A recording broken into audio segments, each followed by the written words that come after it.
What's up, everybody? My name is Matt Harris, and this is episode 5 of the Harris Effect, entitled Back the Blue.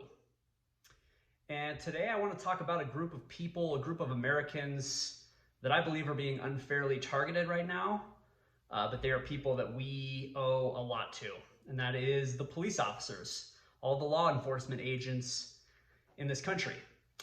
And if you can't tell, I did crank the production value up a little bit on these videos. I still can't figure out how to get a microphone to work, but I got a little bit of studio light, so if I look a little better, that's why. Anyway, I want to talk about law enforcement and all that they do, and it's something that I haven't given a lot of thought to in the past, but something that I've given really a lot of thought to recently. In my last video, episode 4, it was entitled BLM is Trash, Boycott the NFL. And I talked a lot about this issue of systemic racism that is being perpetuated throughout this country right now. It's a narrative that's being promoted. It's being promulgated by the media, and everybody and their mother is jumping on this bandwagon right now. And I think it's a false narrative. And so the big thing right now is the police officers are the victims in this entire movement right now in the country. So they are considered the racist organization right now. Like police brutality, the narrative right now is that police officers are racist, and if they're not racist individually, they're part of a racist system, therefore they're complicit in the system, therefore they are racist. So they're being targeted.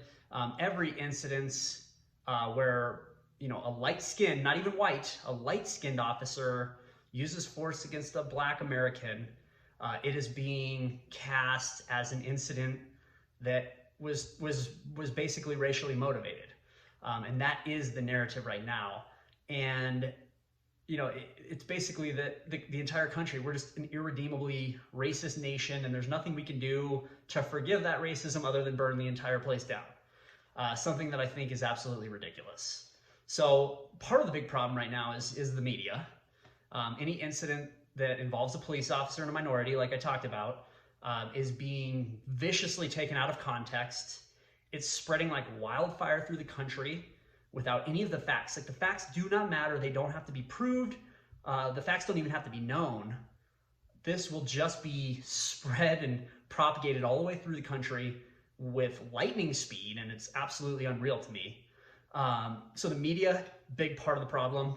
Another part of the problem is the BLM organization themselves, who claim to be doing things for racial justice, but basically they need an organization to pin this systemic racism on. And so right now the target of that is the police officers, the police department, the law enforcement agencies.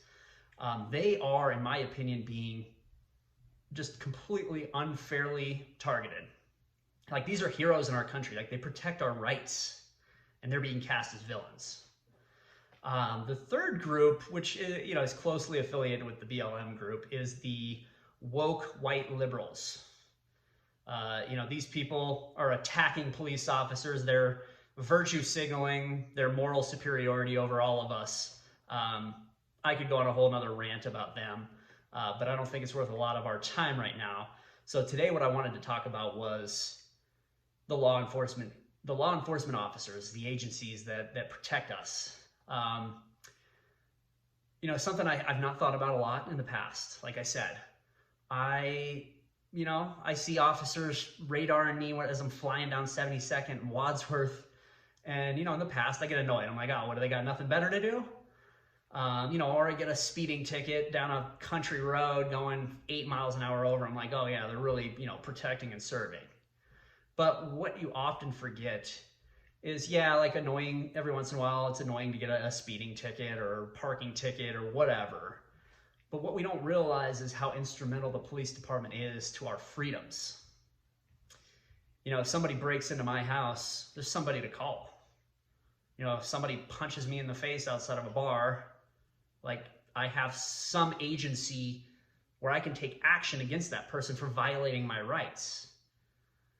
So I think that we've lost context for how vitally important the police department is for our freedoms and our individual liberties. And right now, like I said, they are being unfairly targeted. Like, their job is incredibly difficult. Like they roll up into situations and they have no idea who these people are. Like a lot of times there's violent encounters, there's accusations that like they don't know, they're showing up and they have no idea. Like this could be a good guy, this could be a guy on fentanyl, enough fentanyl to kill a horse, who's gonna start trying to hurt me. This guy could have a weapon that I don't know about. This guy could be a convicted felon, or this guy could just be a normal guy who, you know, had an argument with his wife. Like they don't know when they're showing up, but they show up and they put their life on the line every single day to protect us.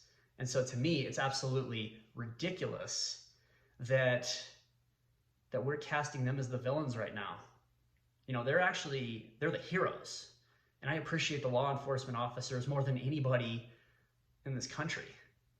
And it's only taken me, you know, the last 33 years, like I've never really thought much about it until I've seen how much they've been portrayed as victims recently. And it's tough. It's tough to see. It's tough to see our country coming to this. It's tough to see all these people pointing the finger at police officers who are literally putting their life on the line every day to make sure you and I have a safe place to live and that our rights are not continuously being violated. It's unfathomable to me that we're allowing them to be cast as the victims when they're actually the heroes. But yet, like I said in my last video, you know, we're casting criminals as heroes rather than the police officers who are the actual heroes. You know, Jacob Blake, he can sexually assault minors. He can show up with warrants. He can show up at a place where he's got a restraining order. He can fight with the police officers, reach for a weapon, and if he gets shot, you know, oh, the police officers are racist. That's why they shot him. It's pretty unfathomable. And like I said, media, Black Lives Matter, all these woke white liberals that are virtue signaling to all of us, these are the people we have to blame right now. Like the police officers are doing nothing but their job right now, which is becoming increasingly more difficult. I was actually sitting out on my patio the other day and the guy who lives below me is a police officer. And I heard him talking to his buddy, who I assume was another police officer. And he was genuinely just completely in dismay. And he was like, dude, I don't know how to do my job anymore. Like everything is being recorded and I have to justify every action I take. He's like, apparently some guy stole something from a supermarket or a department store, and he showed up and he basically had to let the guy go because he was like, I didn't want to grab him. I didn't want to basically do my job because of fear for, you know, being cast as a racist, you know? So this is the spot that we live right now in our society. And it's really sad. It's sad that we've gotten to this point. But I'm not going to go on too much more of a rant here. I just want to take this minute right now to just thank every law enforcement officer, everyone who's involved in protecting me, protecting my family, protecting my friends, and protecting all of you that I don't even know. I want to thank you all from the bottom of my heart. Like, your job is so difficult. You're so underpaid for what you do. And I just want to say that you're being cast as villains right now, but you're not villains. Like, us real Americans who are patriotic and who recognize what we have in this country and recognize the freedoms and why they're so important to protect and why you exist to protect those freedoms, we realize how instrumental you are and how fundamental you are to the freedom that we have. And so on behalf of me and everybody else who's watching, we want to thank you. And, you know, we love you and we have your back. And I mean that.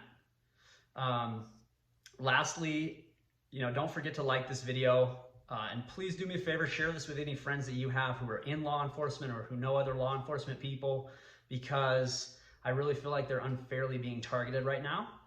And I just want them to know that there's a group of people that support them still, and we know how tough their job is, and we know how good of a job they do. Like, if you look at the statistics, it's remarkable how good the police officers actually are. And they are not out there hunting black people like LeBron James said. He's an idiot. Most police officers do a wonderful job. Obviously, in every profession, there are bad apples. But in general, They're an amazing organization that does an incredible job protecting us. And right now we're trying to take money away from them and prevent them from helping us. And you can see people are actually leaving the profession, which is sad, because it's a time right now where we need them the most. So like I said, like this video, share it. If you're not subscribed, please subscribe. I'm gonna try to shoot a video every week. And if you have any ideas for new content, leave it in the comments. If there's anything you want to discuss, leave it in the comments. Do my best to comment and respond to every single comment. So thanks for tuning in, and look forward to talking to you guys again soon. Oh, I didn't stop it.